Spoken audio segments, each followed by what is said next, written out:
Students, class 11-এর 2025-এ new syllabus অনুযায়ী যারা history পরীক্ষা দেবে, তো সেমিস্টার 2-এর একটু সাজেশান দিলাম। এই সাজেশানগুলো তোমরা পড়বে।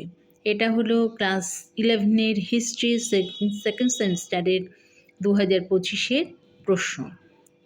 প্রথম প্রশ্ন দিয়েছি, কৌটিল্যের অর্থশাস্ত্রে রাজতন্ত্র ও রাষ্ট্রনীতি সম্পর্কে ধারণা কী ছিল? এগুলো না বড় প্রশ্ন, এগুলো তোমরা একটু তৈরি করবে। নেক্সট দিয়েছি, বার্নির ফতোয়া ই জাহানদারিতে রাজতন্ত্র ও রাষ্ট্রনীতি সম্পর্কে ধারণা কী ছিল? এগুলো বড় প্রশ্ন হিসেবে তৈরি করবে। নেক্সট দিয়েছি, জিয়াউদ্দিন বার্নি বর্ণিত সুলতানি যুগের নরপতিত্বের আদর্শ কী ছিল? নেক্সট দিল্লি সুলতানি রাষ্ট্রের প্রকৃতি আলোচনা করো। নেক্সট হচ্ছে ক্রমওয়েল, তোমরা একটু পড়বে, টমাস ক্রমওয়েল সম্পর্কে একটু পড়ে নেবে। এবছর নিউ সিলেবাস, ওই জন্য তোমাদের পড়তে একটু বেশি হচ্ছে। একটু বেশি করে না পড়লে তোমরা সম্পূর্ণটা তৈরি করতে পারবে না। তো ওই জন্য এই প্রশ্নগুলোকে তোমরা ভালোভাবে তৈরি করবে। নেক্সট দিয়েছি, মনসবদারি ব্যবস্থা সম্পর্কে একটি নিবন্ধ লেখো। নেক্সট, চীনের ম্যান্ডারিন ব্যবস্থা সম্পর্কে লেখো। এটা কিন্তু মোস্ট ইম্পর্টেন্ট প্রশ্ন। নেক্সট হচ্ছে, ইকতা ব্যবস্থার বৈশিষ্ট্যগুলো লেখো। এটাও কিন্তু মোস্ট ইম্পর্টেন্ট প্রশ্ন। নেক্সট, ইউরোপের সামন্ততন্ত্রের বৈশিষ্ট্যগুলি লেখো। নেক্সট, ক্রুসেডের কারণ ও ফলাফলগুলি লেখো। এটাও কিন্তু মোস্ট ইম্পর্টেন্ট প্রশ্ন।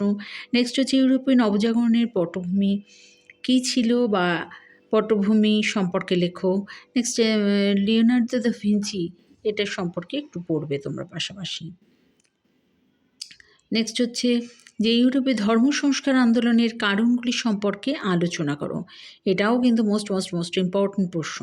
নেক্সট হচ্ছে ভক্তিবাদ আন্দোলনের বৈশিষ্ট্যগুলি লেখো, বা ভক্তিবাদ কী বা ভক্তিবাদ সম্পর্কে লেখো।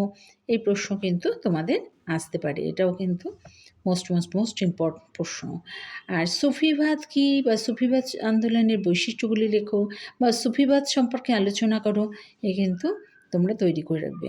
আর হ্যাঁ, ভক্তিবাদ ও সুফিবাদের মধ্যে কিন্তু একটা আসার চান্স আছে। নেক্সট হচ্ছে যে জ্যোতিষশাস্ত্র থেকে জ্যোতির্বিজ্ঞানের উত্তরণ কিভাবে হয়েছিল। নেক্সট, মুদ্রণ বিপ্লবের ফলাফল বা গুরুত্ব লেখো। আচ্ছা, এক্ষেত্রে বলি যে মুদ্রণ বিপ্লব কী বা মুদ্রণ বিপ্লবের সম্পর্কে যা যেন লেখো। এই প্রশ্নটাকে কিন্তু তোমরা তৈরি করে রাখবে, কেন মুদ্রণ বিপ্লব এবছর একটু ইম্পর্টেন্ট প্রশ্ন।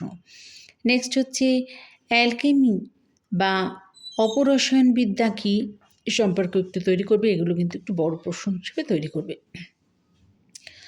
এছাড়াও ছোট প্রশ্ন তোমরা তৈরি করতে পারো, সেটা ছোট হিসেবে।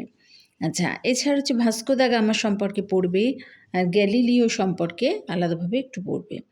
আর লাস্টে দিয়েছি ডাইনিবিদ্যা সম্পর্কে লেখো। এক্ষেত্রে প্রশ্ন আসতে পারে ডাইনিবিদ্যা কী বা ডাইনিবিদ্যা সম্পর্কে যা যেন লেখো, বা ডাইনিবিদ্যা সম্পর্কে সংক্ষেপে আলোচনা করো। তো এই হলো ক্লাস 11-এর হিস্ট্রির সেকেন্ড সেমিস্টারের সাজেশান। এগুলো কিন্তু তোমরা পড়বে। এটা হচ্ছে ক্লাস 11-এর হিস্ট্রি সেকেন্ড সেমিস্টারের সাজেশান।